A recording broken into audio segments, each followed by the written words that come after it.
أحدهم نال من جناب النبي صلى الله عليه وسلم، وأن أول نكبة أصابت الإسلام بسببه صلى الله عليه وسلم لكونه لم يعين الحاكم بعده.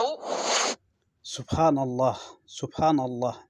ولم يعلم الأمة كيف يختار الحاكم وكيف يعامل الحاكم. لأن هذه الأمة المحمدية نكبت نكبات، 6 نكبات كبرى. النكبة الأولى كانت وفاة الرسول صلى الله عليه وسلم، ولم يكتب لنا دستورا، ولم يبين لنا طريقة اختيار الحاكم ومحاسبته وعزله، ولم يعين لنا حاكما معينا، فكانت أزمة ارتد بسببها جمهور المسلمين عن الإسلام. لا حول ولا قوة إلا بالله. بسم الله الحمد لله الصلاة والسلام على نبينا محمد وعلى آله وأصحابه أجمعين. أما بعد، السلام عليكم ورحمة الله وبركاته. ودي تكبراتشو سنة دموج عندما مشاهدشو يا أصحاب العقول، يا أولو الألباب، سبحان الله.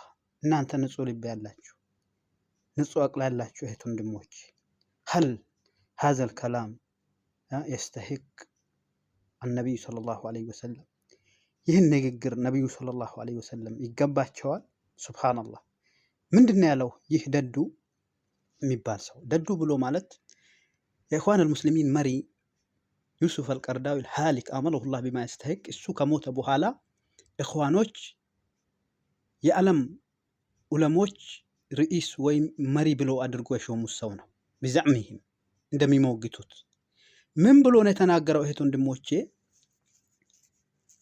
የነብዩ ሰለላሁ ዐለይሂ ወሰለም ኡማ 6 ትልልቅ የሆኑ ከባባድ የሆኑ ችግሮችን አሳልፈዋል። የዚህ ችግሮች መንስኤ ምንድነው አለ ረሱል ሰለላሁ ዐለይሂ ወሰለም ትክክለኛ ድስቱር አልተወልንም፣ እንዲሁም አንድን የሀገር መሪ እንዴት እንደምንመርጥ፣ እንዴት እሱን ዞር እንደምናደርግ፣ እሱን እንዴት ሙሐሰባ ወይም እንደምንተሳሰብ አላስተማሩንም። ድስቱር አልተወልንም፣ ህግጋት አልተወልንም እያለ ነው። ሱብሃንአላህ። እህት ወንድሞች፣ ይሄ ሰውዬ ጤነኛ ነው ወይስ ሐሺሽ ወይስ አረቂ ጠጥቶ ነው ወደ ሚዲያ ቀርበው? ሱብሃንአላህ። هل ረሱል ሰለላሁ ዐለይሂ ወሰለም እህት ወንድሞች አላስተዳደሩም በሸሪዓ?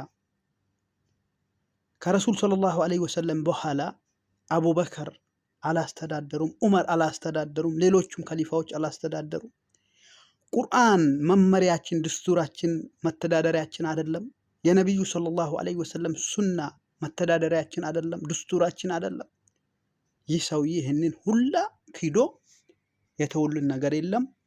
ይህን ባለማድረጋቸው ምክንያት ከዱንያ በሞት ተለይቶን ኡመተል ኢስላም እንዳለ ሪዳ ውስጥ ሙርተድ ሆነዋል፣ ሪዳ ውስጥ ገብተዋል፣ ከእስላም ወደ ኋልዮሽ ተመልሰዋል፣ ወደ ኩፍር ገብተዋል እያለን ነው።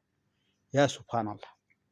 እህት ወንድሞች፣ ኢኽዋኖች፣ እንደዚህ አይነት ከባባድ የኩፍሩ ቃል፣ የፍስቅ የአመጽ ቃል መናገራቸው የዛሬ አይደለም፣ አዲስ አይደለም። ከድሮም ጀምሮ ሙአስሳቸው ግብጽ ምድር ሰይድ ቁጥብ ሙሳን ተሳድበዋል፣ ሱለይማን አለይሂ ሰላምን፣ ዳውድን ተሳድበዋል በሚገባ። አንቢያዎቹን መሳደብ አዲስ አይደለም። እሱ ነው ሰለፋቸው ኢኽዋኖች። ከዚህ የባሰው ደግሞ ዩሱፍ አልቀርዳዊ ሳይሞት በፊት ምን አለ?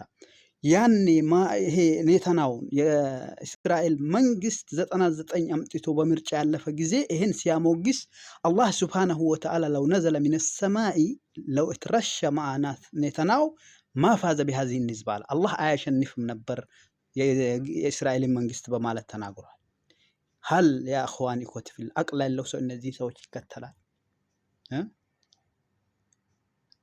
ተውት። የነብዩን ሰለላሁ ዐለይሂ ወሰለም ዘመን፣ የዑመርን የአቡበክርን ዘመን፣ ዑመር ኢብኑ አብዱልአዚዝ ኢብኑ መርዋን 8ኛው ከሊፋ አድል የሰፈነበት ዘመን 8ኛው ከሊፋ ማለት ነው።